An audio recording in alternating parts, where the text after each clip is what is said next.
আসসালামু আলাইকুম। এই ভিডিওতে আমি বলবো যে হকার থেকে বাচ্চাগুলো কেনার পর তৃতীয় দিনের অবস্থা।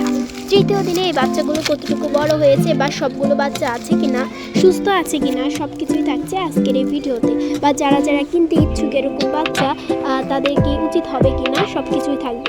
বন্ধুরা পুরো ভিডিও ধৈর্য ধারণ করে দেখবেন আর অবশ্যই চ্যানেলটি সাবস্ক্রাইব করে দেবেন। তো আপনারা সকলে জানেন, গত ভিডিওতে আমরা একটা ভিডিও দিয়েছিলাম যে হকার থেকে আমরা বাচ্চা কিনেছিলাম এবং আমরা মাত্র 2 মিনিটে ওদের জন্য সুন্দর একটা ঘর তৈরি করে ফেলেছি। সেই ঘরেই কিন্তু ওরা রয়েছে। তো আসলে আমরা কি করে পালন করছি বা সুস্থ থাকবে কিনা, আসলে এই বাচ্চাগুলো প্রথমত বলেছিলাম যে এগুলো রং দিয়ে বিক্রি করা হয়। তার আগেও আমরা অনেকবার পালন করেছি, বাচ্চাগুলো সুস্থ ছিল, ভালো ছিল, বড়ও হয়েছে। তো আমরা সঠিকভাবে ব্রিডিং করেছি, সেজন্য বেঁচে ছিল। তো আসলে আমরা এগুলোকে যেভাবে পালন করি বা তৃতীয় দিনের অবস্থাটা আপনারা ভিডিওর মাধ্যমেই দেখতে পাচ্ছেন। আমি কিন্তু কোনো জুম টুম করিনি, এভাবেই কিন্তু। তো বন্ধুরা দেখতে পাচ্ছেন, সবসময় কিন্তু আমরা এদেরকে রোদে রাখি বা রাত্রেবেলা আমরা লাইটের নিচে রাখি। যেহেতু এখানে 17টা বাচ্চা, তো 17টা বাচ্চার জন্য কিন্তু আমরা একটা লাইট এখানে ব্যবহার করেছি রাত্রেবেলা রাখার জন্য। অনেক তাপে কিন্তু ওদেরকে রাখতে হবে, তাতে করে ওরা সুস্থ থাকবে, ওরা ভালো থাকবে।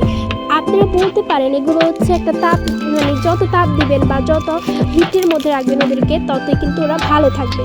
তো এই বাচ্চাগুলো কিন্তু আমরা খুব সঠিকভাবে পালন করতে পারছি, কারণ আমরা বুঝতে পারছি, না হলে কিন্তু ওরা অসুস্থ হয়ে সাথে সাথেই মারা যেত।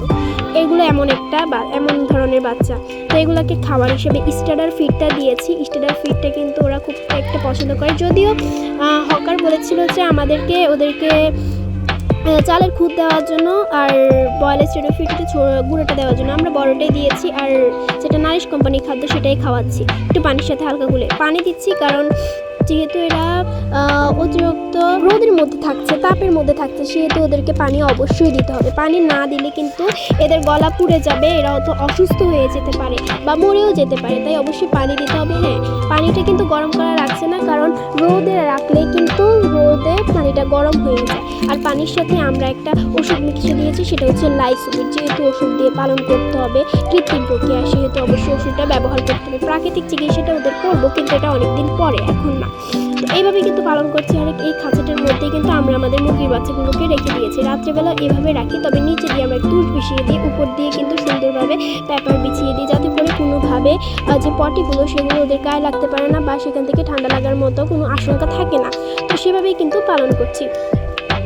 তো এইভাবে আমি কিন্তু পালন করি ওদেরকে।